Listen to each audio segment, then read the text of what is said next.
Today is Friday, February 24, 2023.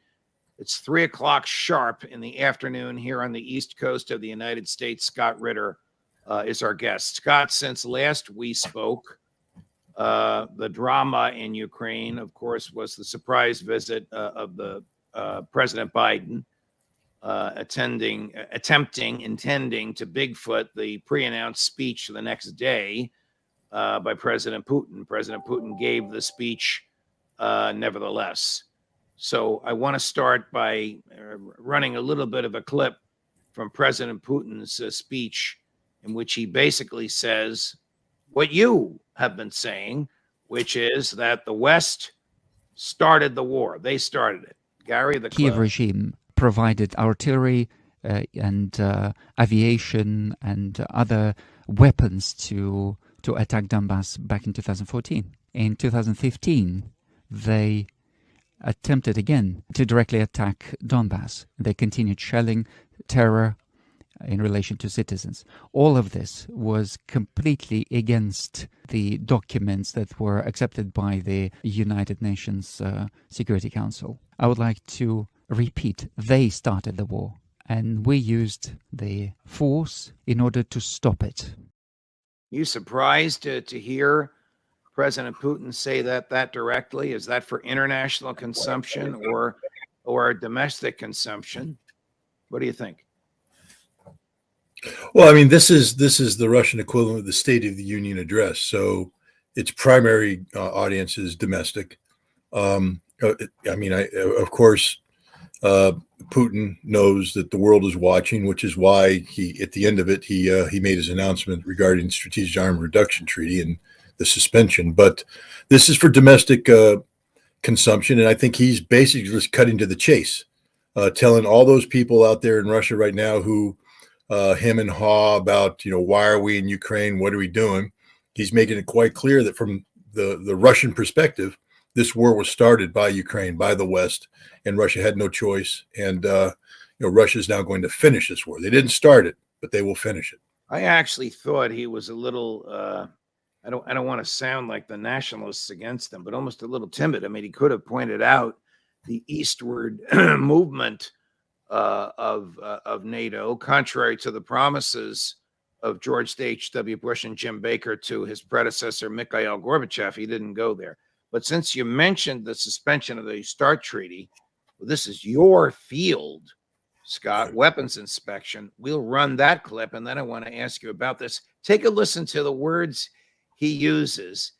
Theater of the absurd. I don't even know if there's a Russian word for that. Gary's going to raise the volume in Russian. It's almost like he's saying theater of the absurd in English with a Russian accent. Take a listen. In the beginning of February this year, there was a statement from the North Atlantic Alliance, factually demanding that Russia returns to the Strategic Arms Treaty, as they call it, including allowing inspections of our nuclear defense facilities. I don't even know what to call it. It's a theater of the absurd. Regarding this, I have to say that Russia suspends its participation in the New START treaty. Surprise? Well, first tell us what the START treaty is. Second, tell us how, if at all, dangerous to the West it is at his suspension. Third, address the significance of suspension rather than termination. And then if you want, you could talk about, I don't know how to say this with a Russian accent, theater of the absurd. Well, we'll start with the New START treaty. The Strategic Arms Reduction Treaty was one of the most important arms control endeavors undertaken by the United States and the former Soviet Union, and then later on Russia. It helped draw down the massive quantities of strategic nuclear weapons that both sides had, from the tens of thousands down to, right now we're talking about 1,550, which is the limit. And if anybody doesn't understand the implications of that, then I can't help you. To go from 30,000 strategic nuclear weapons to 1,550 is a big deal. How do we know that that's their number, and how do they know that that's our number? Well, see, this is the key aspect of arms control: trust, but verify. This is what I used to do. I was in the verification business, and my job was to go in and on the ground, eyeballs on target, engage my brain, and ensure that the Russians or the Soviets at the time were doing that which they were required to do. They were doing the same with us. These on-site inspections are an integral part of any treaty verification process, and it's essential. I don't know how many times I need to say that and underscore it, that they be allowed to continue, and they're not right now. They're suspended. And this is, the Russians made the point. Look, back in I think February 2020, both sides agreed that because of the pandemic, that they were going to stop inspections, and they were going to stop the formal meetings because the idea of getting people together like that face to face at the time was frightening. And in early 2022, both sides started talking about, hey, maybe it's time we get back into doing this. But the problem for the Russians was, in order for them to send inspections to the United States, they have to overfly Europe. And Europe said, no Russian aircraft to be overflying. We have sanctions. And the Russians went, well, how do we implement this treaty? And the Americans are like, well, that's your problem, not our problem. And then when the Americans tried to send inspectors over, the Russians went, time out, pal. If we can't do it, you can't do it. And then both sides started to talk about it. And then they were going to have this meeting of the BCC, they call it a consultative committee for the treaty, in Cairo, Egypt, because Switzerland had lost its neutrality status, according to the Russians, by supporting the EU against Russia. So they're going to meet in Cairo, but at the last second, the Russians pulled out. And what they said is, hey, you guys are engaged in the business of trying to destroy us. You've said it straight up. You want to strategically defeat Russia. And you backed out of the ABM treaty, the anti-ballistic missile treaty. And so we built missiles to defeat your missile system. And now you want to destroy us and send inspectors in to inspect our missiles that we built to defeat your missile system while you won't let us inspect. That's just not the game we're going to play. So we're suspending this right now. Russia says that they will continue to abide by their obligations, but there won't be any on-site inspections. There won't be any exchange of data. There won't be anything. And this treaty expires in 2026. And if they don't have another treaty on the deck to replace it, we're in for an arms race that could lead to literally the end of the world. In the interim between now and 2026, will the Russians enhance the size of their military arsenal? No. Okay. And since the treaty is bilateral and one side says no, is that carte blanche for the U.S. to increase the size of its arsenal? The U.S. would have to withdraw from the treaty in order to do it. There's no carte blanche. The U.S. has legal obligations. If the U.S. is upset with what the Russians are doing, they can withdraw from the treaty, and then they're unfettered to do what they want. But right now, the United States contends that it wants. And let's point a couple things out about the Russians. The U.S. withdrew from the ABM treaty in 2002, the anti-ballistic missile treaty. Right. Russia has not acted to, you say carte blanche. Russia hasn't built new anti-ballistic missile system. Russia is abiding by that. The U.S. withdrew from the Intermediate Nuclear Forces Treaty. Russia hasn't fielded any new INF weapons. Only the U.S. has. Russia is serious about arms control. People need to understand that, but that has to be arms control that is mutually beneficial. They're tired of playing a game where the United States negotiates in bad faith, which is what New START was. What is I'm switching gears a little bit. What is the message that the Russians perceive by President Biden's presence in Kyiv? Weakness. Look, the United States had to ask permission. It wasn't a covert mission. It was secret only to the American people. The United States had to go to the Russians and say, hey, Biden's going to Kiev. Make sure you guys don't bomb Kiev while he's there. And the Russians went, we don't care. Go. So there's no secret there. The Russians could care less. They've been letting people go back and forth to Kiev all along. I mean, it's an artificial environment because from the Russian perspective, Zelensky's the greatest thing that's happened to them here. He's a weak leader. He does really stupid things. And he, basically he's sacrificing the Ukrainian army. I mean, it's tragic, but, Zelensky's insistence, for instance, on defending Bakhmut to the last man is a gift to the Russians. It's a bloody gift. What is the significance of Bakhmut? Is it symbolic, or would it be like the Canadians taking over Detroit or the Mexicans taking over El Paso? I mean, is there some strategic significance, or is it just symbolic of? who controls Bakhmut? Why all the bloodshed over a city that most Americans never heard of before a year ago? Well, the Bakhmut and its sister city of Soledar, which the Russians took last month, are heavily fortified places, heavily fortified, and they represented sort of the keystone to the current Russian or Ukrainian defensive line that's been in place since 2014. And so, as long as Soledar held, then Bakhmut was important. But now Soledar's fallen. The line's been compromised. There's better defensive space behind Bakhmut. There's higher terrain. Dig in. The Ukrainians would have a better ability to defend. But Bakhmut's been the center of attention since May. This battle's been going on since May. And the Ukrainians have just basically, this has become symbolic. This is their Stalingrad. And they are going to put everything they got into it to keep it from falling. They're fighting. Look, Perozhkin, the head of the Wagner group, who's leading the attack here, he straight up said the guys they're fighting are some of the bravest men he's ever seen in his life. He said that he won't tolerate anybody speaking badly of the Ukrainians. He said they have bigger than anybody he's ever met. They're putting up a good fight, and they're hurting him sometimes. And he salutes them. Now, his soldiers, the Wagner guys are winning the battle, and but it's a hard fight because the Ukrainians are putting everything they have into it. Everything. If you look at the concentration of forces, it's thinly held all around. Bakhmut is this giant mass of blue where the Ukrainians put everything there. When the Russians win Bakhmut, everything else is tissue paper thin, the remaining defenses. Well, comparatively, but again, let's just go back to what Perozhkin said. A tissue thin held by guys with a big pair. Spirit. Yeah. Right. And nobody should ever denigrate the Ukrainian soldiers. Their courage is unbelievable. Their skill is admirable. Their tenacity is, worthy of praise. So when I talk about the Russians winning and things like this, I'm not saying the Ukrainians can't fight. The Ukrainians can fight. It's just that the Russians fight better and have more stuff to fight with.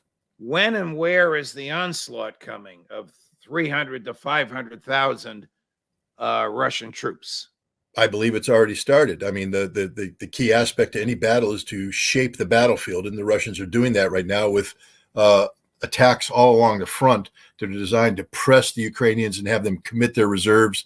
And once the Russians identify weaknesses in the Ukrainian lines, then the Russians will exploit it. But the offensive's already begun. It's not the big one, but nothing's that way. You start with reconnaissance right. And force, probe the lines, and that's happening. We're going to put up a full screen. It's going to block your face and my face, but it's a list of what the president promised President Zelensky earlier this week. Additional HIMARS, additional 155 millimeter artillery rounds, munitions for laser-guided rocket systems, Cyberlux K-8 UAS. What are those, Scott? What's Cyberlux? I don't know. I don't know what that. I have to look that up. Okay, mine clearing equipment. We know what that is. Secure communications. We know what that is. Funding for training. Well, that's cash. We don't know where it's going to go. So $2 billion total. So the Daily Mail says the president has 113 billion authority. I thought Congress only gave him 100. Okay, they say it's 113. They say he spent 48.6, and now this is an additional 2. So he's over the 50 billion mark. He's spent close to or a little more than, whether you think the total is 100 or 113, of what Congress gave him. And he says it's for whatever it takes. My question is, for whatever it takes to do what? I don't think the president, Scott, has yet to articulate a clear, militarily achievable objective.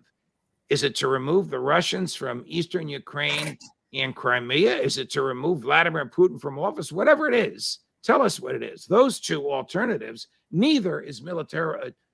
Lindsey Graham to the contrary notwithstanding, neither of them is militarily achievable. Let me back up for a second. UAS I just saw that they had the Switchblade system. They called it a UAS. So that might be unmanned aerial systems, something of that nature, drones. So those are Oh, different drones that we're looking at, different kinds of oh, drones okay. with different capabilities.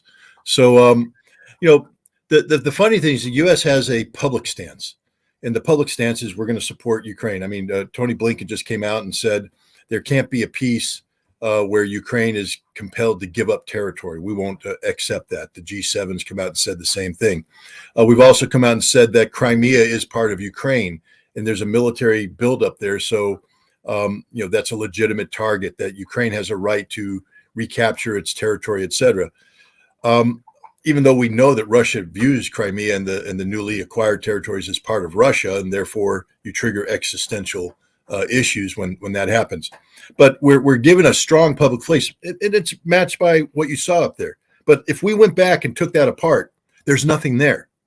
There's literally nothing on that piece of paper. It's not a game changer. It's not a war winner. And this is why right after the president met with Zelensky, people started sending the back channel message to Ukrainians. We don't have a bottomless pit. It's not, we don't have an infinite supply of ammunition. Fact is, they say HIMARS ammunition and 155 millimeter ammunition. I'm telling you right now that the commanding generals in the Pacific are going, stop. Y'all are talking about a potential conflict with China. I need every 155 millimeter round of ammunition, HIMARS ammunition, ear tag for this, for this fight. Stop giving it away to Ukrainians. We have to start looking out for national security interests of the United States. And so they're not getting a lot. They're not getting what they need. You mentioned China. I want to ask you about China. China says it's willing to mediate negotiations between Ukraine and Russia. I mean, that would be absurd. As a judge, I mediated thousands of negotiations, but I wasn't secretly rooting for or on the side of one of the people involved in the negotiation. China doesn't want to see Russia lose this, does it? No. And the Chinese, look, the Chinese are playing a diplomatic game here. They've put forward a proposal, and it's been rejected. But now China gets to say, we gave you a shot, guys. We put something on the table. You wouldn't even talk to us about it. So it's all on you. What happens next is on you. And sticking with China, the Defense Department announced this morning, I don't know why they say this. I don't know why they do this. They're sending all of 200 troops to Taiwan. What the hell is that for? Well, they're not combat troops. These are training troops. They're going in there to start, training the Taiwanese force. But this is a dangerous escalation because now it puts American troops potentially in harm's way if there was to be a conflict down the road. And it's sending the wrong signal. I mean, the Chinese are sitting there saying, "Don't tell us you're coming into defense of Taiwan. Remember, you're not supposed to. There's this one China policy we have, all these agreements that we have, and now you guys are telling us that you believe in the one China policy, but you're sending a couple hundred trainers there to do what?" Because the next step is to begin pre-positioning equipment. And sooner or later, we're going to cross a red line. And I have a feeling that the Chinese take their red lines pretty seriously. And so this could trigger war. Joe Biden may very well want to run for re-election as a wartime president, like his heroes, Abraham Lincoln and FDR. Is he crazy enough to think that he can avoid World War III by fighting the Russians in Ukraine and the Chinese in Taiwan? This is insane. A school child would know this is insane. I'm not a big fan of Joe Biden, so I don't want to, I need to say that right up front. I have a bias against him, but I don't want to accuse him of being insane. But you hit it on the head. If he thinks that being a wartime president is what it takes to win election, and that means he's willing to sacrifice this country to get elected. And I'm telling the American people right now, any politician that's willing to put his political ambition ahead of the general welfare of the nation should never be allowed anywhere near elected office whatsoever. I hope that's not the case, but but he's surrounded by people who are sycophantic enough to promote these policies. I mean, how else do you explain what we're doing with Ukraine? How else do you explain what we're doing with Taiwan? These are not policies undertaken by peacemakers. These are policies undertaken by people who are playing the game of war without really understanding the game they're playing. One of your nemeses on this program, and he's a nice guy, and the viewers love to hate him, is Jack Devine, career CIA, in charge of monitoring Russian espionage here and in charge of perpetrating espionage against the Russians there. I asked him the other day how he would define victory. Here's his answer. You push until the Russians cease and desist. I don't believe there's peace, right? But I do think you'll reach a point where everyone's using up so much ammunition, so many soldiers have died, that you slow down the pace of war. No one wins. War could go on for a long time, but it will not go on for a long time at this level. And victory is not about Ukraine. It's the geopolitical risk of the world today, and it's the China, Russia, and their allies, the alliance against the West. If Russia fails to accomplish its goal, he will go. And that will change the geopolitical. There's a bigger thing at play here than just the current day-to-day fighting. And I think there's a world that's going to be unstable if we allow Putin to go unchallenged. And I think we're doing a very good job of challenging. Well, you may not agree with what he said at the end, but do you agree with him that the war will go on for a while? I mean, maybe not at this level. I mean, Putin could very well declare victory tomorrow. He controls 17% of Ukraine. I know he wants to finish what he's doing in Bakhmut, but what do you think of what Jack just said?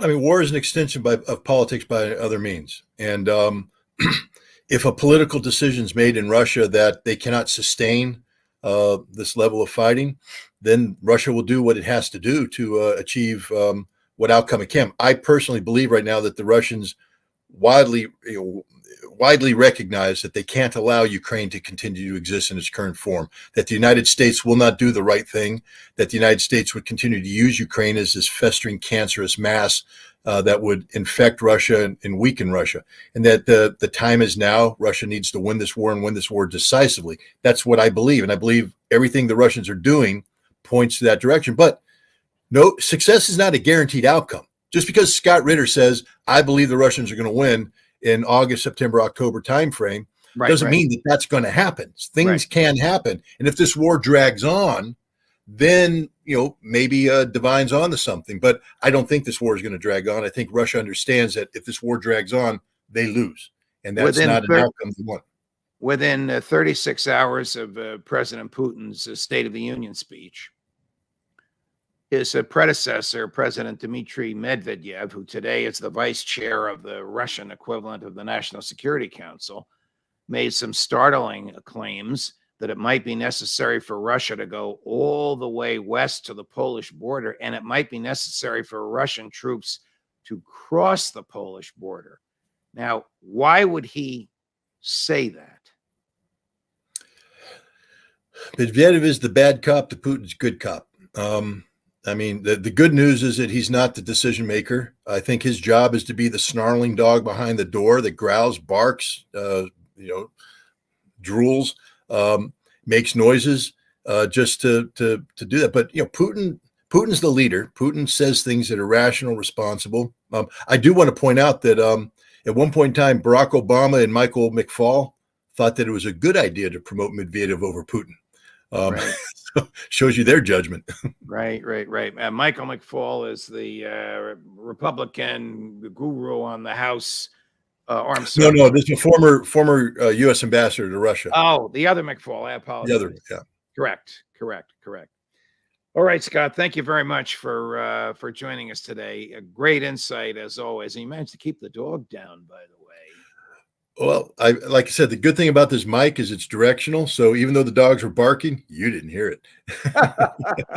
Have a great week. Oh, I got to tell you something.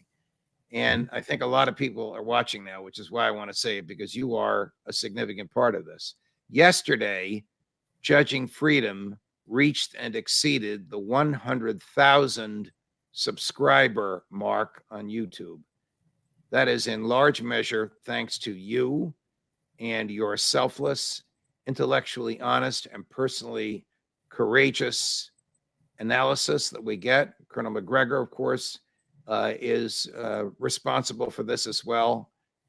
And I am thrilled at all the wonderful people that keep watching us, but I wanted you to hear this great news from my mouth. It means in the media world that we're an elite podcast. So if I were a quarterback, I'm up there with Tom Brady. All right, I won't get carried away. I'm proud to be part of your offensive line, quarterback. Thank you, Judge. And it's because of you. It's a team effort, but you're the quarterback, and people are coming to watch you. And I applaud you for your success. Well, thank you very much for helping us, and we look forward to all your continued help in the future. All the best. All the best. Judge Napolitano for Judging Freedom.